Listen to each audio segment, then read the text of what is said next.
তো আমরা C plus প্লাসের এসটিএলই এটা কন্টিনিউ করতেছি। সো এসটিএল এর একটা পার্ট আছে, সেটা হচ্ছে ভেক্টর। সো আজকে আমরা কথা বলবো হচ্ছে ভেক্টর নিয়ে আর কি। সো ভেক্টর আর অ্যারে এই দুইটা মোটামুটি সেমই, কিন্তু অ্যারে অনেকটা এফিশিয়েন্ট। তবে এখানে একটা প্রবলেম আছে, যে কারণে আমরা ভেক্টরটা ইউজ করি আর কি। সো আমরা যদি কোনো একটা অ্যারে লিখি, যদি আমরা অ্যারে কিভাবে লিখতাম, সাপোজ এই যে ইন্ট এ, তারপরে যদি আমি এখানে সাইজ দেই, তো সাইজটা আমরা কি করতাম, উপরে ডিফাইন করে দিতাম আর কি, ডিফাইন সাইজ 3। তখন আমরা অ্যারের সাইজটা ডিফাইন করে দিলাম। দেন তারপর আমরা কি করতে পারি, যে আমরা জিরো নাম্বার ইন্ডেক্সে হবে 1, আমি যদি 0 ইন্ডেক্সে 1 রাখি, 1 নাম্বার ইন্ডেক্সে আমি দিলাম 2। ঠিক এইভাবে কিন্তু আমরা অ্যারেটা আসলে করতাম।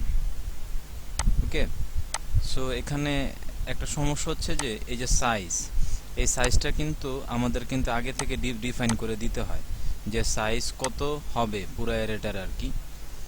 আমরা কিন্তু এটা যখন ইচ্ছা তখন চেঞ্জ করতে পারবো না, কোডের মধ্যে গিয়ে চেঞ্জ করতে পারবো না, মানে ডাইনামিক্যালি আমরা এটা চেঞ্জ করতে পারবো না। এই জন্যই আমরা আসলে ভেক্টরটা ইউজ করে থাকি আর কি। তো ভেক্টর কিভাবে লেখে, কিভাবে কাজ করে সেটা দেখি। তো ভেক্টর ইউজ করার জন্য উপরে আমাদেরকে ভেক্টরটা ইনপুট করে নিতে হবে আর কি। এই যে ভেক্টর আমরা যদি লিখি তাহলে হচ্ছে ভেক্টর, এই যে ভেক্টরটা আমাদেরকে করে নিতে হবে আর কি, ইনপুট করে নিতে হবে। তারপরে যদি আমরা ভেক্টর লিখি, ঠিক এইভাবে আমরা করব আর কি। সো ভেক্টর লেখার জন্য প্রথমে লিখতে হবে ভেক্টর, তারপরে কি টাইপের হবে, ইন্টিজার টাইপের, আর ভেক্টরের নাম দিলাম হলো ভ্যাক। সো এই যে হচ্ছে ভ্যাক আর কি।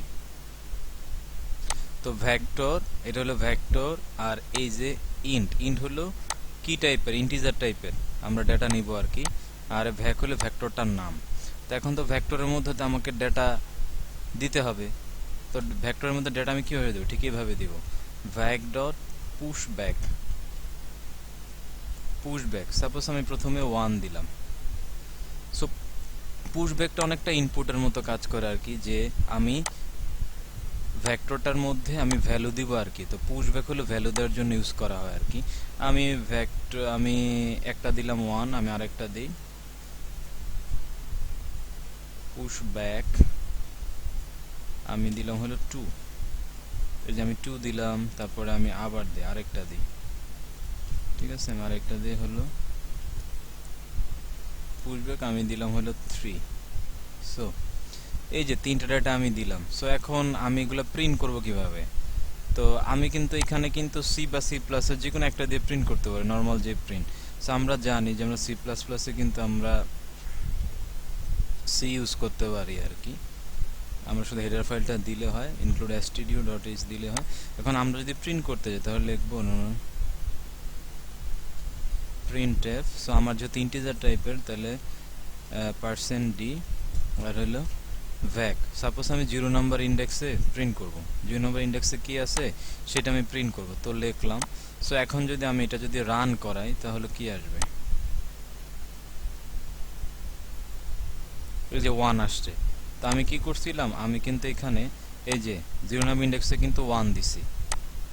ওকে, তারপর আমি দিছি 2। আচ্ছা, আমি যদি এখানে যদি ইন্ডেক্স 1 এ কি আছে সেটা যদি প্রিন্ট করতে চাই তাহলে কি হবে,